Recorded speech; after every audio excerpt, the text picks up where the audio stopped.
তৃতীয় পাণ্ডব পুত্র অর্জুন কার পুত্র ছিলেন জানেন কি?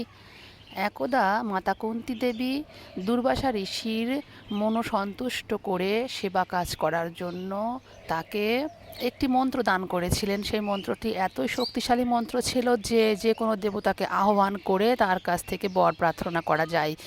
তাই একই সময়ে দুর্যোগকালীন যখন সময় আসলো, পাণ্ডু যখন অর্থাৎ কুন্তির স্বামী পাণ্ডু যখন তিনি সন্তান প্রদানে অক্ষম ছিলেন, তখন মাতা কুন্তী তাকে অনুমতি প্রার্থনা করেন যে, হে পতি, আমার কাছে ঋষি দুর্বাসার একটি মন্ত্র আছে, যে মন্ত্রের মাধ্যমে আমি যে কোনো দেবতাকে আহ্বান করে তার কাছে যে কোনো জিনিস আমি চাইতে পারি। পাণ্ডুর ইচ্ছায় তিনি তখন ইন্দ্রদেবকে আহ্বান করে ইন্দ্রদেবের কাছে একটি ইন্দ্রের সমতুল্য পুত্র সন্তান কামনা করে এবং ইন্দ্র তিনি তাকে তারই একটি অংশ রূপে অর্জুনকে সন্তান রূপে মাতা কুন্তীর কোলে দিলেন।